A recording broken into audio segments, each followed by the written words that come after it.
శ్రీచక్ర నవావరణ గుప్త గాయత్రి మహామంత్రం.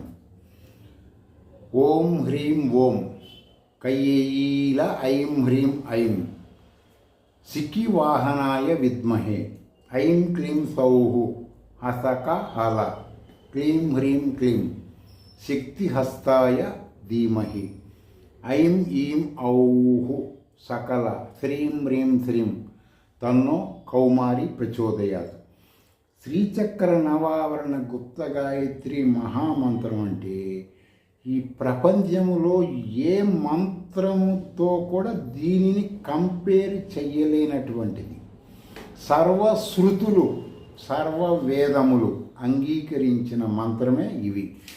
ఎట్లా అండి ఇది అంటే మీరు మీ ఫోన్ ఉపయోగించి ఏ వేదంలోకి వెళ్ళినా వేదాలు అంగీకరించిన మంత్ర సాధన ఏమిటి అంటే గాయత్రి అని చెప్తుంది మీ ఫోన్.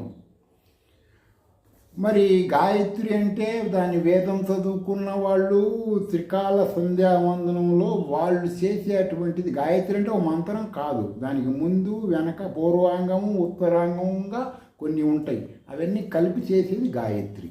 మరి ఈ విధమైన గాయత్రి అందరు చేయలేరు కదా, అందరికీ ప్రాప్తం ఉండదు కదా, వేదం చదువుకోవటం అనేది అందరూ చేయలేరు దేశమాన కాలమాన పరిస్థితులను బట్టి. అప్పుడు ఈ గాయత్రిని వేదం ఏం చెప్పిందంటే గుప్త గాయత్రి. గుప్త గాయత్రి అంటే పంచదశి మంత్రం.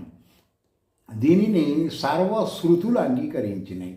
అప్పుడు ఈ శృతులు అంగీకరించిన ఈ గుప్త గాయత్రిని వేదం చదువుకోలేని వాళ్ళ కోసం పరమాత్మ జ్ఞానం తెలుసుకోవాలి. నేనే పరమాత్మని, బయట ఏమీ లేదు, ఉన్నదంతా నాలోనే ఉంది, ఇక్కడ సమస్య సత్యము, నేను ఆ సమస్యను ఢీకొనే ప్రయత్నంలో అజ్ఞానం అవిద్యతో పరిగెత్తుతున్నాననేది నీకు తెలియటం కోసం గాయత్రి గుప్త గాయత్రి కలయికతో ఖడ్గమాలకు సంబంధించినటువంటి ఖడ్గ ప్లస్ మాల నీ సమస్యలని కత్తితో తీసేసినట్టు తీసేసేటువంటి గొప్ప శక్తివంతమైన ఆలోచన.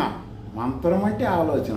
అవి చేసేటువంటిది ఈ గుప్త గాయత్రి. ఖడ్గమాలతో సంపుటైనటువంటిది శక్తి ప్రణవములు.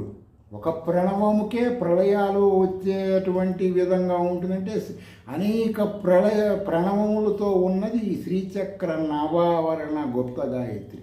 ప్రతి ఒక్కళ్ళు ఒక 40 రోజులైనా కనీసం రోజుకు 108 సార్లు ఈ మంత్రాన్ని రోజు చెప్తున్న ఈ మంత్రాన్ని